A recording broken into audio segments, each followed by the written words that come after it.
démb ñu gis kii di Adji Sarr def benn sortie boo xam ne mun naa ne ñu bëri ci sénégalais yi ñu doon ko xaar ñëpp naan Adji Sarr ou Adji Sarr est-ce que mun nañoo wax ne de sortie Adji Sarr bi tax na fu mu toll nii lu lëndëmoon leer. waaw man vraiment man bëgguma développer ci ay waxu ay sortie Adji Sarr ak yooyu. Pourquoi? parce que man je me dis que ni Sénégal dañu toll foo xam ni am na leneen lu war a nekk suñu débat lu dul wax yu ñaaw yi ma dégg quoi. c'est-à-dire dafa am benn jeu boo xam ni état du Sénégal dafa nekk di ko jouer ak ñun le peuple sénégalais te ñu bëri comprendre ñu loolu. en fait dañu dem ba mujj gi ñu fàtte sax essentiel bi nga xamante ni moo taxoon ñu jóg ñun ñëpp. doon défendre idéologie patriotisme ak la politique autrement bi.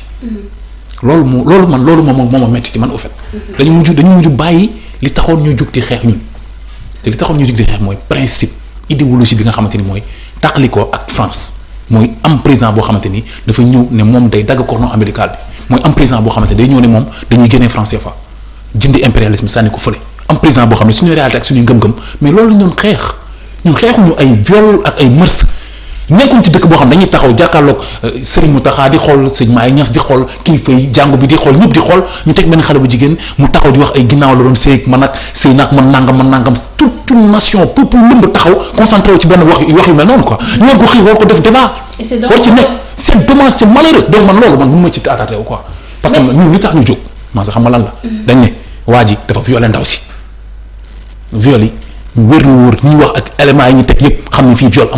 amu fi quoi en fait ñu bëgg jël justice dugal ko ci loxo bu fekkee ne waa ji dafa séq ak ndaw si consentement ay majeur lañ ñoom ñaar majeur vacciné ñu dem seeti seen leneen loolu ñoom la mais bu justice bëggee dugal loxoom ci ñaar ñoo xam ne dañoo séqoon wala dara jotewul dara ak viol bëgg forcer loolu pour kii dindi éligibilité xam nga ni ñu koy waxee le mot éligibilité xam nga pour éligible en fait le mot éligibilité pour mu mën a maanaam pour xeex mag Sonko ba nga xamante ni du mën a nekk président waaw éligibilité boobu laa bëgg wax moom bi daf may rëcc léegi ma c'est-à-dire loolu au fait bu fekkee ni état dafa bëgg profiter ci loolu ñëpp xam ne Macky Sall def na ko Khalifa Sall def ko Karim Wade légitimité waaw maanaam pour éligible le mot éligibilité waaw en fait maanaam léegi loolu noonu c'est-à-dire bu fekkee Macky Sall daf ko bëgg a xañ loolu ñëpp gis nañ dëgg sërëx yi Macky Sall def ci code bi def ci code électoral bi ku ñu xës ba jugé condamné la 5 ans à partir de 5 ans mënutoo nekk président mu def ko Karim Wade def ko Khalifa Sall bëgg ko def Sonko bëgg profiter ci ay relation boo xam ne am na ko wala peut-être dafa dem ñu maasé ko wala peut-être dafa amoon benn gel loolu askan wi loolu nañ ne déedéet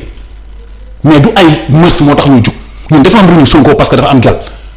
défendre ñu Sonko Adji Sarr parce que dañ ko war a violer déedéet ñoom ñëpp ay doomu Sénégal lañ ñoo ko Sénégalais yi xam quoi ñun ñuy défendre mooy idéologie boobu noonu li Macky Sall bëgg profiter ci waa ji am na benn gel wala peut-être dafa demoon fenn ñu koy mancé mu ne non ñu bañ créer benn complété benn viol forcer ko imposer ko dem teg ko ci yoon teg ko ci point ba dootul mën a nekk président loolu moo tax as Sénégalais yi jóg te loolu dépassé na la personne de Sonko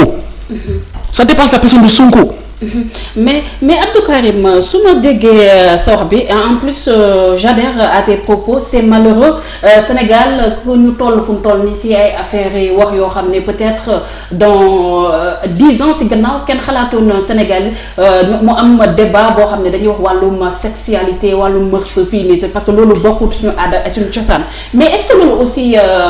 amu leen ci part de responsabilité yéen activistes yi wala ñi nga xam ne ñoo farandoo ak kii di Ousmane Sonko parce que mbir mi ne kët ne jong bu ñu bàyyil justice def affaire am est-ce que loolu du ñu mën a prouver que le viol n'avait pas lieu est-ce que nekkul ne aussi yéen seen lutte bi nga xam ne da ngeen jël ne peut-être Macky Sall wala sax état bu Sénégal moo comploté ce dossier moo tax affaire bi dem ba léegi fu mu toll nii mu envenimer l'espace politique ba dem la ba polluer sax fu mu toll nii suñu bien-être xam nga dossier bi ñëpp gis nañ li ci def ci gendarmerie lu tax ñu retiré dossier bi enquête bi ci gendarmerie c'est-à-dire xam nga ñun suñu problème du loolu suñu problème mooy dañoo nekk ci dëkk boo xam ne amul justice mais man loolu mooy problème bi de dañu nekk ci dëkk boo xam ne amul justice moom laa la wax sànq ñu gis Karim Wade même chose dal ko état bi di profité ñu gis Khalifa Sall même chose dal ko état bi profité si ñu gis même chose nga ragal aussi ki nga xamante ne gis nañ ni au moins moom moo am na rupture bu mu bëgg a indi moom laa la wax sànq dana justice bi amoon Sénégal dañuy poñe Ousmane Sonko ne ko dama la wuyu ci moom moo Sénégal Adji Sarr sénégalaise la mais dañoo amul confiance ci suñu justice parce que à chaque fois dafa am ay failles xam nañu pouvoir exécutif bi dafa pétiner ci justice bi pétiner ci législatif bi c'est-à-dire il faut ñuy waxtaan quoi il faut Sénégalais yi comprendre ñun défendre ñu c'est-à-dire Adji Sarr mënul nekk suñu noonu quoi mënul nekk suñu noonu doomu Sénégal la comme sénégalaise comme sénégalais yëpp jigéen la mais dañ koy manipuler di ko utiliser pour ay fins politiques ay nit ñoo ko jàpp di ko utiliser pour xeexee ko politiquement mais loolu moo tax ñun ñu jóg ñun on a compris ça te message loolu daf ñu yàgg a dal xëy na day changer mbubb rek dal nañu ci Cheikh Anta Diop dal nañu ci Mamadou Dia mais du ñu dalaat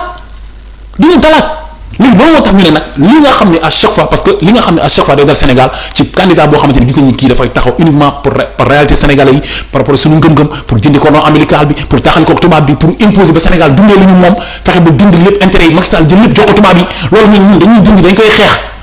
mais li ñu daloon ci Cheikh Anta Diop dal ñu ci Mamadou Dia bi ñu dalaat ci Ousmane Sonko loolu kese la te Ousmane Sonko yàlla xam ne ni principe yi ñu teg nii ba ñu topp ko si su ko wàccee li jig Macky Sall sax du ko jig. ce candidat dont tu parles nga xam ne mën nañu wax ne mbiram bi nga xam ne histoire de mœurs wala sax mën nañu ko tuddee histoire privée dem na ba Sénégal fu mu toll nii kenn dootul nelaw ñu gis ne aussi weer bi ñu weesu am na ay xale yu ñàkk seen bakken on parle de 14 morts ñu gis ne aussi des milliards et des milliards sont partis aussi en fumée léegi pour ne serait-ce même sax pour stabilité réew mi wala sax moom pour mu gën a am image boobu nga xam ne moom la waaye ñu mel ni yéen pour ñu gën koo topp est-ce que tey jotul moom mu dem setal boppam ci justice par rapport à ce dossier aussi non est-ce que tey loolu jotul xam nga boo xoolee c'est que ñi dañuy fàtte au fait procédure bi affaire nan la demee dañ ko convoqué juge moo ko convoqué muy dem di wuyu ji bu muy dem di wuyu ji gendarmerie jël ko yóbbu ko section de recherche mais gars dafa def trouble à l'ordre public ça il faut comprendre loolu quoi. mais avant ces convocations Abdou Karim il faut noter aussi que le président Ousmane Sonko il avait fait beaucoup de sorties yoo xam ne dafa ñëw rek attaquer ki nga xam ne mooy le président Macky Sall ak le ministre de la justice Antoine Félix Diome di parler de complot dans un dossier boo xam ne c'est privé aussi.